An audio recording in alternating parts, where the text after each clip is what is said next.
Well, I have no idea how they're going to keep making the same film about entering the same video game over and over, but they're certainly going to try. What? To be fair, this one does try some new things. It's been 2 years since the last film and they've all gone off to different colleges. Spencer and Martha broke up for reasons, and he now works in a supermarket in New York and is now a complete pushover again. Kinda makes his entire arc in the last movie a bit pointless, but fair enough.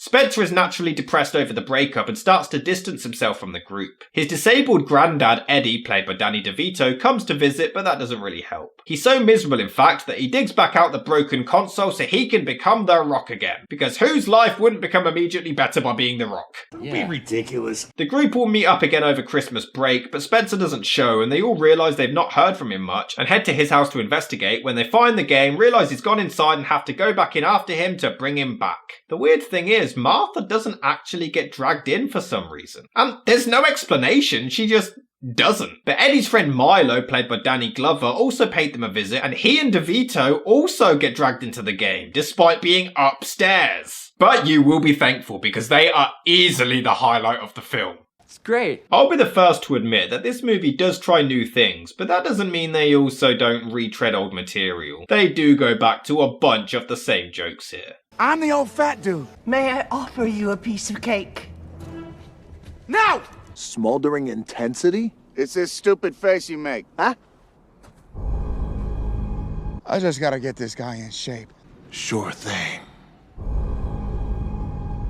But the change of avatars is a really funny one. It leads to a lot of fresh material, different performances from the actors which really challenges them, and does give us great laughs. Kevin Hart is now Milo and he absolutely smashes the Danny Glover impression. So it's like a hide-and-go-seek situation. Oh no, Eddie, it's in your hand. Why does everybody keep dropping from the sky? Yes, it appears that I speak camel. And The Rock is now Eddie, and there's just something amazing about The Rock doing a Danny DeVito impression. Are we dead?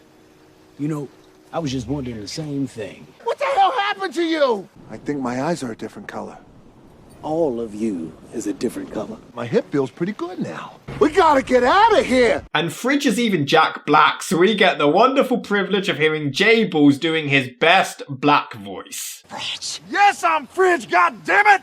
The hell, man? You can tell the actors are having the time of their lives, and it's just so much fun to watch. Martha's the same avatar though, she's boring. There's not an explanation as to why or how this game is completely different to the last time, but the basic principle is the same. They have to get a jewel from this ancient tribe, but not after trekking through a desert. If it's the same game, why isn't Van Pelt the villain again? This is a whole new thing! Nobody said we'd have to do a whole new thing! Oh hey, it's the actors receiving the new script! You know what, The Rock punching an ostrich in the face is something I never knew I needed until now. They do have a massive missed opportunity here. They're trying to escape a swarm of ostriches and Eddie tries to make this jump across a cliff. I just think it'd be hilarious if they had all this build up to make it, but then they all die and lose a life at the same time. In fact, how do they not lose a life here? They still die from natural injuries. They should easily be dead right now. To be fair, they do a variation of this later. I'm telling you, there's a time in life when you run. Then there's a time in life like right now where you stay. Alright, fair enough. Are you crazy? It also turns out the group now have new weaknesses and strengths, but again, never explained. It's a damn cartridge. There's no downloadable content. What the hell is going on? Who cares? Have more Milo and Eddie. The next level of the game. We're in a game? Yes, Grandpa Eddie, we are in a game. You can't be serious.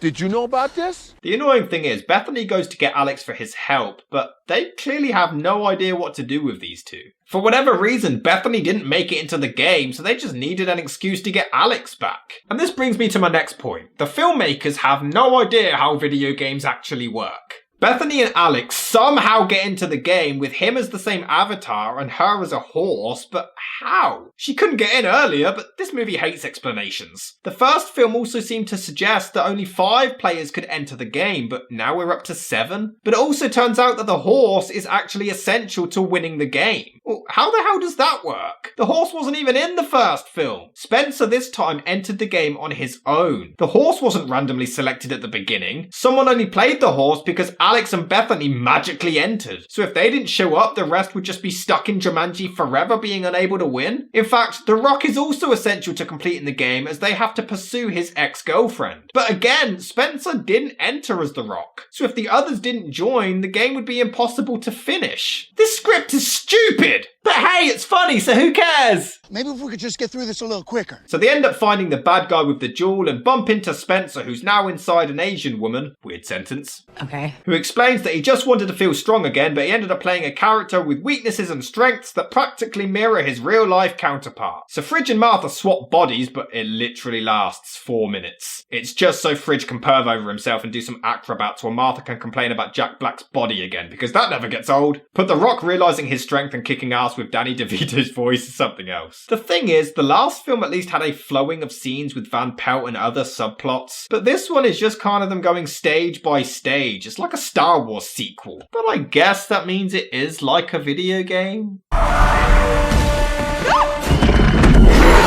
Wow, Rafiki looks pissed. But seriously, what kind of fuckery is this level? It's already hard enough as it is with the moving bridges from hell, and then they add a million baboons? This is some bullshit. It also turns out that Eddie and Milo used to own a restaurant together, and we now get an emotional moment between them about losing their business. Yeah, they are just here for comic relief. Don't try to give the characters more purpose now. I'm not taking it seriously. Oh, and it also turns out that Milo is dying. So you can pretty much predict the ending from here on out.